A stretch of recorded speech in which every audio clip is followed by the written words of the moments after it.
You ever hear someone say the French surrendered in World War II without a fight, that they weren't brave and that they gave up? I've heard that way too often at reenactments. Here is the truth. They loved their country, and when it fell, thousands stood up with unmatched courage and bravery, risking everything to take it back. So buckle up, because what you're about to hear turns that lazy stereotype completely upside down.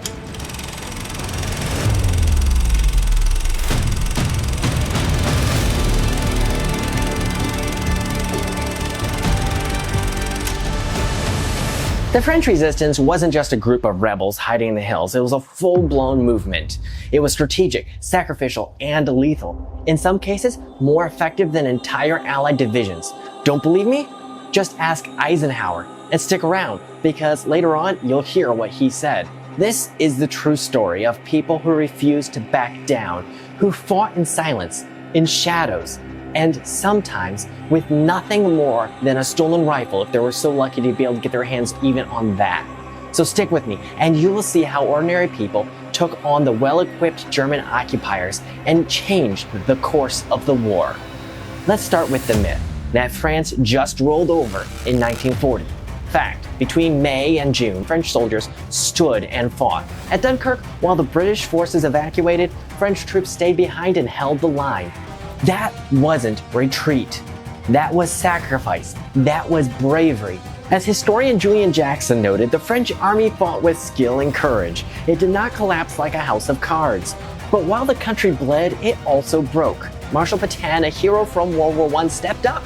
He promised to save France, and people believed in him. And then he signed the armistice. Just like that, democracy ended, and France was under German control. Meanwhile, in London, a relatively unknown French general named Charles de Gaulle took to the airwaves. His broadcast on June 18th would become famous later, but at the time, almost no one in France heard it. Radios were rare, faith was gone, people were scared, confused, just trying to survive. In the speech, de Gaulle said, "France has lost the battle, but France has not lost the war." It was a rallying cry, one that echoed through silence and fear, planting a seed that wouldn't bloom until much later. And what came next would reshape the fight and reshape World War II from the inside out. In late 1940, tiny resistance groups began to form. They were students, factory workers, preachers, teachers, Boy Scouts, even kids. Ordinary people who decided they couldn't stay quiet. By 1942, the resistance had grown into the thousands. They printed underground newspapers, spread banned information, like BBC updates or Allied victories that the Germans tried to suppress and hide. They sabotaged railways and power lines and rescued Jews, hid downed airmen, and they didn't just fight hard, they fought smart. Resistance teams used explosives with precision. One team carrying about the same amount of explosives a Mosquito aircraft would carry could destroy a rail junction or a bridge with far greater impact, and none of the collateral damage of a full-on bombing raid. And if you're feeling the weight of these stories, how ordinary people rose up against possible odds, stick around, because there's more to come, including what Eisenhower himself had to say, along with what other generals had to say about the resistance. And hey, if this kind of history matters to you, consider subscribing. Your support helps bring more of these hidden stories like this one to light. By 1943, anyone joining the resistance knew three things. 1, they'd probably be captured. 2, they would be tortured. And 3, they would die. And they joined anyways. Why?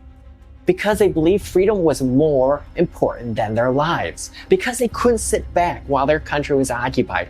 Because they chose courage. They chose bravery, even when it cost them everything.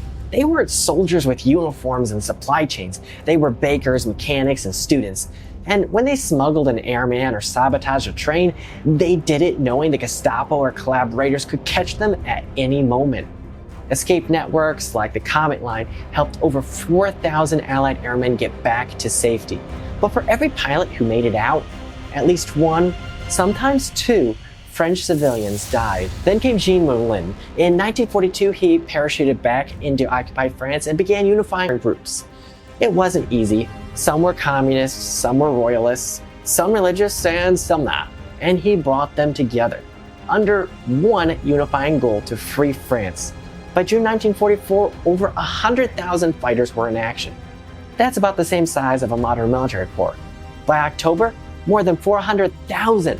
That's not counting hundreds of thousands more who supported them by hiding either weapons or forging papers or just simply keeping their mouths shut. When D-Day hit, the resistance was ready. They launched over 1,000 sabotage actions on June 5th and 6th alone. They delayed German reinforcements for days. They blew up bridges, cut phone lines, ambushed convoys, and they paid for it. On June 6th, in Caen prison, the Germans executed 87 defenseless prisoners, many of whom were French resistance, and some of them were even teenagers. And this is just one example of retaliatory executions. Here's where the myths finally get crushed. General Dwight D. Eisenhower, Supreme Allied Commander, said the resistance contributions to Normandy landings was the equivalent of 10 to 15 full divisions. He also said, without their great assistance, the liberation of France and the defeat of the enemy in Western Europe would have consumed a much longer time and meant greater losses to ourselves. In his memoirs, he wrote, "The French forces of the interior were of inestimable value.